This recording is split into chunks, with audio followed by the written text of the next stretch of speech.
Welcome back to another episode of Erotic Wisdom, the fascinating wonderment to be living in a body.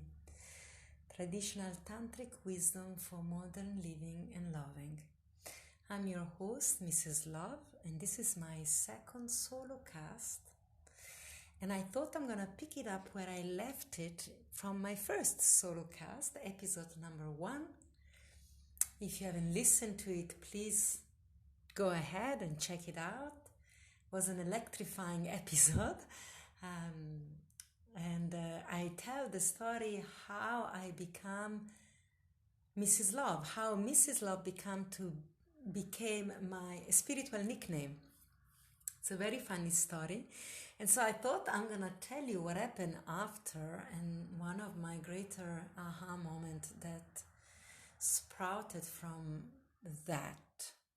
So I was born and raised in Italy, and then I lived in many places, a little bit in England, in London for 5 years. Then I met Mother India, and then in a variety of African countries until I arrived in South Africa. And in South Africa, where I picked up the nickname Mrs. Love. And one day it occurred to me that the sound of my given name became completely new to me. So I am born Valentina Premoli. Premoli is the surname of my father. And for some reason, for a variety of reasons, I never really loved that name. I never really carried it proudly. Firstly, because the moment I started living abroad, no one pronounced it properly. It was never Premoli, but was Premoli. Secondly, because at 17, when my mother died, I engaged with the possibility of taking on her name as my surname, even taking on a double surname. And my inquiry died very quickly when I got flooded by bureaucratic complication, where I had to justify why I wanted my mother name. I mean, really, she's my mother. Isn't that enough that I want to carry her name? And so, of course, now this name of my father became the name of the father, the classic patriarchy symbol, how we own each other, and how us female are owned by our father until we are owned by our husband, and we never have a surname of our own. We always carry someone, the male given name. And so, of course, I was reacting all of that. I was an active feminist in those days. And so I rejected my family name until I picked up my own name, Mrs. Love, my nickname. And until one day it occurred to me that Premoli, and particularly how it was pronounced to me, when people was talking to me, about me, they would say Premoli. Premoli. And suddenly it struck me as a lightning bolt. I got wonderstruck that Prem is the Sanskrit word for love. There you have it. Holly, well, my surname didn't have an H, was just Holly, but I just added an H there. Prem Holly. Prem Holly. Holy shit, suddenly my given name held the same quality of my self-given nickname. Prem Holly, sacred love.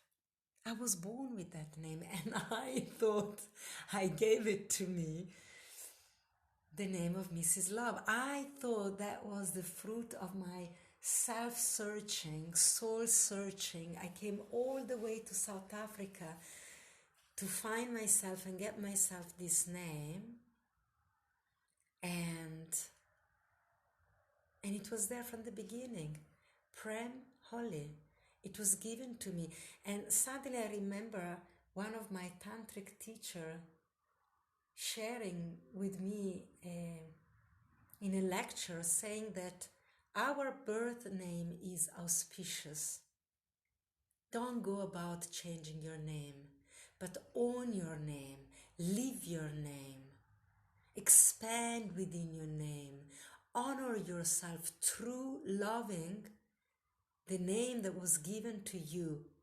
It was given to you, therefore, is auspicious. You are auspicious. Your birth is auspicious. Your life is auspicious.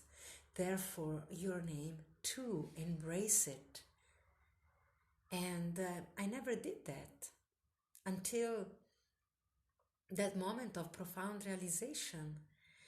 And then it made me meditate how my little ego wanted to make things in my life, change my life, create my life. Am I not the creator of my reality?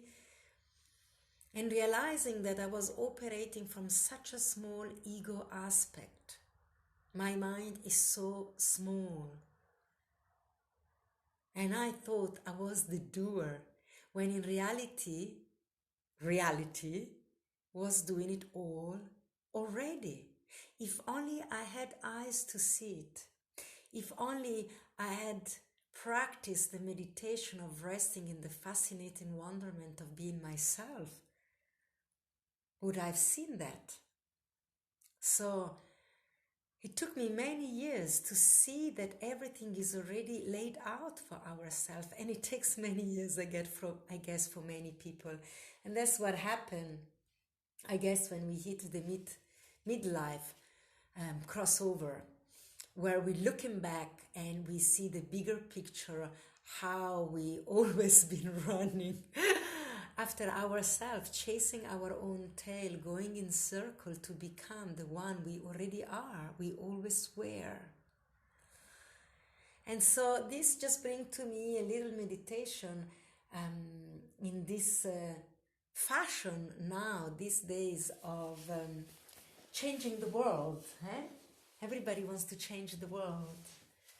All the venture I engage with, that I come across of a new young entrepreneur, is to change the world, to add value to the world. And every time I hear this, I see my little self running around, looking for myself, wanting to be myself so much that I became someone else. Isn't this so funny? And so my meditation is in maybe stop changing the world and just be at ease with things exactly how they are and meet them more fully. Perhaps that's where the challenge is. Meet reality with the openness of our heart. If I would have done that, if I would have met my father name with the openness of my heart, probably I would have read the small print in it and find myself there already. And so instead I wanted to change what I didn't like, instead of surrender to what was offered to me and receive it as auspicious. So this is the meditation on Tantrism, is the ability to accept reality as is, not as I wish it to be. And if it's not great, if it's not blissful, it's because I still have a lot of work to do. You know that Indians say, it was in a beautiful movie that says, the Indian guy was saying, all will be well at the end. And if it's not well, it's because it's not the end. So if things are not well, is to accept them as a further meditation into changing ourselves, unlocking the place of contraction inside ourselves that are preventing us from seeing the beauty that is intrinsic with reality, that is already there. If we can't see it, there is no point in trying to changing outside. We need to change the glasses we are looking through. We need to change our perception of reality, our perception of who we are, our perception of ourselves. We need to change our concept of self-loving. Many times we think we do action out of self-loving, and in truth we are self-punishing. When we do strict diet or forced, endless spiritual practice that foster more suffering. And we think we're doing this because we love ourselves. And in reality, it's a subtle manipulation because we are not happy with who we are and we want to be someone else, something else. And when we struggle to get where we want to be, then we change the other. Is the world's fault? We must change the world. And many times I go in great suffering and despair because, yes, I think I landed on the wrong planet. And I wish I could just jump off it. I really feel this is the wrong planet. It's crazy. So many people don't see reality as I see it. I'm the odd one here in the mix. And then I have to realize where I am on this planet. There is no mistake. The Creator is perfect. Act out of perfection. And even if things don't appear to be perfect for me, if I flow with it, perfection might arises. And so this idea of changing the world show me how we live in fear. Everybody that wants to change the world is because they look at the thing they don't want instead of resting and abiding in the beauty that already exists in the small things. And this is what the fascinating wonderment of living in a body is teaching me. The erotic wisdom of being myself. This is the biggest teaching of Tantra. Come back, stay small, find something beautiful, something joyful, and relax into that. And don't give so much power to all the things that don't resonate with you. And also, when we want to change the world, it's like me wanting to change my name with such a limited perception of who I am and reality at large. So what am I changing? I'm just chasing my own tail. I create more effort in my life. And maybe I create more problem. Often people that want to change their surrounding end up creating more problem around themselves. And this is a classic dynamic of relationship. When we are not thriving, when we're not happy anymore with our beloved, we want to change them. If only they could be this, if only they could be that, then I would be happy. Well, guess what? We cannot change them, but I can change me. So starting from the place that says, okay, what do I need to be happy? And move towards that, something that I can change to bring me more joy and make that my beginning from which I expand into more of that which bring me joy. So changing my habit, changing my garment, changing what I eat, changing the music I listen, but not the world. The world is actually amazing. There is also so much beauty out there.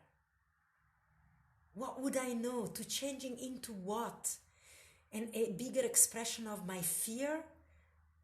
If I create the change out of fear and discomfort and disconnection, I can only create more of that. So whatever I change I bring forth will be a greater expression of my disconnection, my fear, my separation, my frustration. Would I want to do that? Think about it very carefully. Do you really want to change the world? Once when I was, some years back, I saw a picture of a punk that had, in my days when I was younger, let's say about 20 years ago, there was this teacher that say, fuck the world. The punk would say, fuck the world, to be in reaction. And now we just grown to be more sophisticated and elegant and politically correct. And we say, change the world, but it has the same energy many times. And recently I saw a post where there was this punk and the t-shirt finally was saying, unfuck the world. And I really love that, It's like taking that dagger out. It felt for me from my years when I was a punk, when I wanted to fuck the world because I was angry. I was angry with myself. I was lost within myself. So the world was just reflecting that. And now when I saw that teacher that says unfuck the world, I saw myself pulling out that dagger from the belly of that punk rebellious teenager, and suddenly out of that wound where the dagger was, fascinating wonderment exploded, rainbow start exuding, bird chirping and flying out. The beauty of the world is immense and is so available too if you're only willing to take out that dagger and feel our own pain and take our own responsibility that we can only change but ourselves. And so, yeah, let's unfuck the world, and in fact, let's ravish her. Not fuck her, ravish her. Like a beautiful lover, we can taste her life, reality, the planet, Gaia, smell her, taste her, eat of her, swallow her grace, the song of reality, the laughter of the children, the beautiful, inspiring story of the people around us, of the elder. There is so much inspiration out there. We can take it in as a lover and ravish her and be ravished by her in this experience of being alive. And when we are ravished in the action of love making, the heart is completely open. We have to trust. For me, as a woman, when I'm ravished in the action of love making, I am deeply made love to. I'm penetrated so profoundly. In order for me to allow myself to have this experience, I need to trust. I need to trust my lover, trust this moment, trust my surrounding, trust this planet, trust reality, trust this universe as benevolent, trust my lover as benevolent, trust my experience of being human as auspicious. Then my genital will open, my yoni will open, and will open all the way into my heart. And in the heart, I can be ravished. And I can be beaten and tasted and beaten, not meaning beaten up, sorry, my accent is tough, but taken a bite of, like a ripe peach. It's so beautiful to be received in this way by another human being that supports my experience of being alive, that I create a response into another human being, that my scent is swallowed and smelled, that I have a purpose, that I matter, that my matter, my body matter has a place in reality. It performs an exchange with reality. So we need to trust. And then we need to trust what we don't understand too. And sometimes we want to change things we don't understand, instead of trusting that they might be perfect if only I relax backward, if only I surrender more and I let myself be ravished. And when the penetration of life, of reality, of beauty and love enter my heart, it also kills me. It kills all the part of my little ego that thinks I'm gonna name myself. I'm gonna tell you who I am. I know who I am. No, in the action of being ravished, I know nothing. Show me, beloved. Tell me, guide me. I will follow you in openness and beauty. And sometimes that experience of not knowing who I am, it's very scary. It's very scary. Because it's the unknown. And what we don't know, we fear. And so the calling to the lover, the tantric lover, is to trust that love will prevail. The love is our ultimate experience. And so give ourselves completely to that which is living through me. It's living inside of me. It's living as me. Trust the divine. Trust the penetration of the divine, my beloved. Even when it's painful, even when it makes me suffer. And so that I hold back from the desire of changing you or changing what make me suffer, and allow that suffering also to break me apart, to penetrate me deeper in the new places that are opening up when I get broken apart. The heart gets broken open. When the heart breaks open, there is more of me, more of the divine, more of love that can come through. But if we protect, if we are afraid of what we don't know, we can never become more of ourselves. Our little ego that think knows who we are, like me naming myself, cannot surrender in the bigger potential and possibility to become someone I've never even imagined possibly to be. Wow, that's fascinating. That's wondrous. I want to be that one. I want to find myself in the becoming. That's why lovemaking, the analogy of lovemaking is so beautiful, because it's in constant becoming. When we are present with everything that arises, sometimes in lovemaking, sweet, tender tears arises when our protection drop and we really receive our loved one. We become the unimaginable. We become the unthinkable. We become the wonderment. And so let's not change the world. The world is doing fine. The world is doing absolutely fine. Let the world penetrate you deeper. And don't think you have to save the world. The world, there is no enemy out there.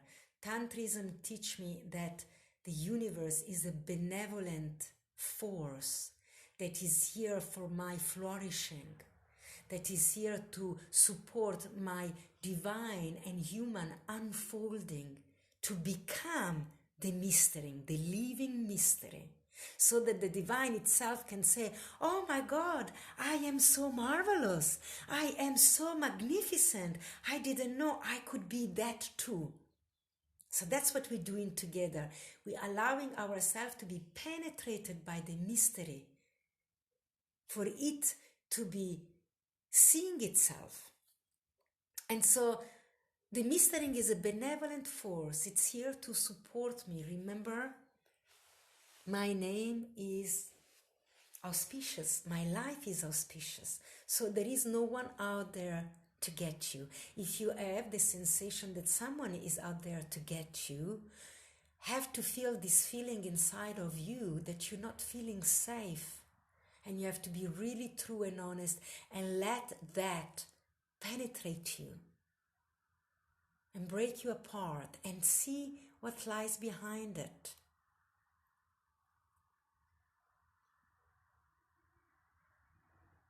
I think we only have to save ourselves. Every time when I look at this about saving the world, I think I have to save myself from my own pollution, from my own toxicity, the toxicity of the mind, my mind that is confused, my mind that is afraid to love beyond my imagination, and so conjure up very clever story for which I am always the victim and things are done to me.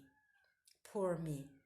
This is the toxicity of my mind. I have to save myself from that, not to pollute my body with bad company, with toxic relationship, to feel more important, to feel included, because I am abandoning myself. That's what I need to save myself from. Disconnection, fragmentation, misinterpretation, boredom. I have to save myself from being bored. I have to get out there and have more fun. That's what I need to save myself. So, yeah, I think I'm going to leave you with this today. It's a great meditation. I keep taking myself there. And remember, I say you, but really I'm talking about myself. There is all this that I'm saying it so I can remind myself of this wondrous teaching of Tantrism, so that I can stay as much as possible in the experience of being fascinated with my humanity. And when my humanity becomes so fascinating and wondrous, bang, divinity occurs and magic begins to happen. So thank you for listening to my solo ranting, and please do let me know what you think about it, and do rate me on iTunes. Give me some stars. It would really support me in the further production of this podcast. Check all the other episodes and find out about me on eroticwisdom.com.